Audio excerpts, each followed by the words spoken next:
That looks good. It is good. Oh, goodness gracious. You're watching Black Eric Nice on YouTube. Boy, he's hard as a rock. What else? All right, guys, I've been meaning to tell y'all about what happened to me. Now, this has been some months ago, okay? I can't remember where it was. It could have been Philadelphia. I don't remember, okay? But I had never been to this company before, right? I'm not exactly sure it's Philadelphia, but it was up north some damn where, all right?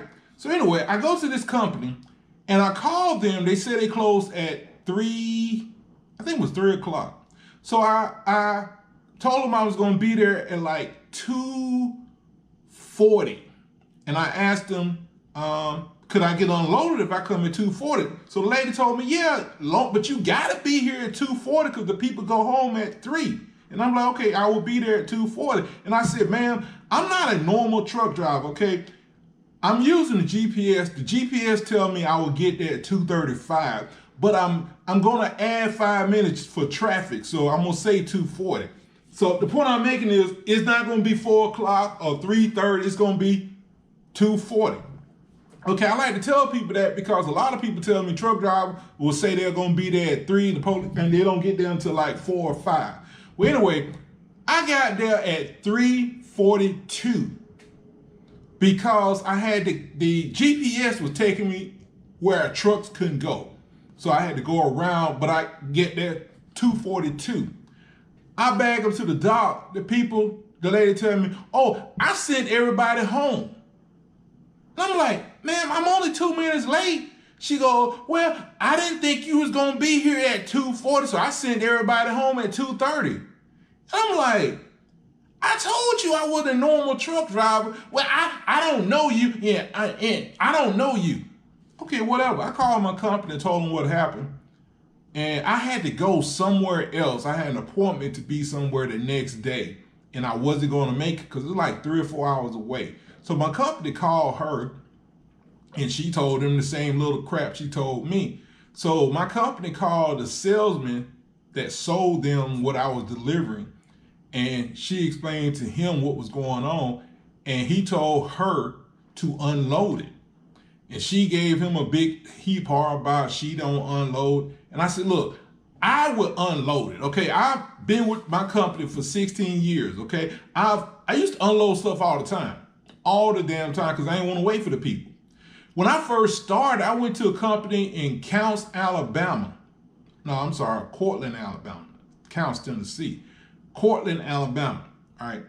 I had to unload 9 of these big old long products in a small warehouse. I unloaded all 9 of them without damaging anything. Why did I have to do it? Because the guy was a truck driver and he said it was gonna be 2-3 hours before he get back. It took me 2-3 hours because when I was done unloading, he drives up. But anyway, the point is, I know what I'm doing, okay? Now, my company, they don't like drivers to unload stuff because a lot of drivers will F stuff up. A lot of people who drive forklifts every day cannot unload the products we deliver. So what do I deliver? Basically, it's a big, long conveyor belt. Sometimes the product is in a round cardboard container, and sometimes it's a round cardboard container sitting on a wooden pallet. And sometimes it's just a big square long box, look like coffin, but it's real long. Some of them might be anywhere from 10 feet long to 40 feet long, right? But anyway, that's all it is, right? But they're very expensive. The price, if there's one I can pick up, there's only like maybe 70 pounds. I can pick, it's a cardboard box, I can pick it up, throw it on my shoulder. That sucker costs about $5 grand, okay? The bigger one, like I said, the 40 feet long one might cost $250,000, depending on how heavy they are, okay? Anywho, my company don't want anything to damage because you knock a hole in it anywhere, not the box, but the product is not usable no more, all right? There was a big old hee-haw some years ago, custom, cut into a box and knocked a hole in a $50,000 product. And somebody got in trouble about it. I forgot who. But anyway, the point is this. So she talking about she wasn't gonna unload because if it get damaged, she wasn't gonna lose her job. I end up unloading the stuff, but it took probably about 30 minutes of going back and forth with me, my company, the salesman, and her. And finally, she gave me an okay to grab a forklift and I unload 3 of them. All right.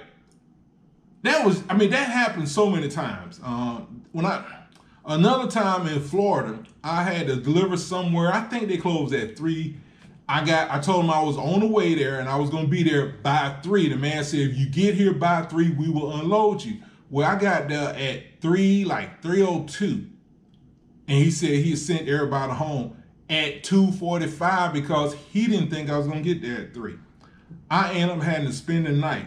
I was a pissed mother father.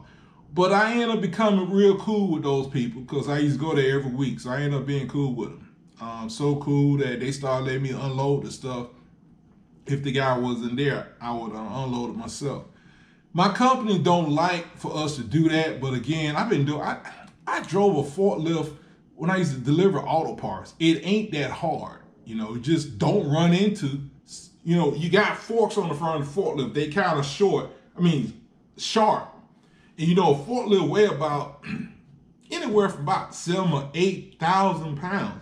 So if you run into something with that little short fork, it's going through it. But anyway, I just had that to happen to me when I went up north. But it was so funny. My normal customers, I call them when I'm going to be late because, they might close or whatever. Like one guy told me, I said, hey man, I'll be there at 3:53. And he go, you gonna be here at 4 o'clock? I said, no, I'm gonna be at 3:53. He go, how you know you gonna be here at 3:53? I pull up 3:52, 3:53. He like, man, what you do? Park around the damn corner and wait till 3:53? Or whatever. I just do that. Like I said, my GPS, it'll tell you what time you're gonna be there. And a lot of places I go is in the country. Sometimes I have to go through cities. So like I said, if I go through a city, I add 5 minutes to it. And if it's a city like Panama City, I might add 7 minutes to it because it's going to be a lot of traffic or whatever. If it's in Atlanta, I might add 20 minutes to it. But anyway, thought I'd let y'all hear about that story. Dre, y'all have a good day. Bye.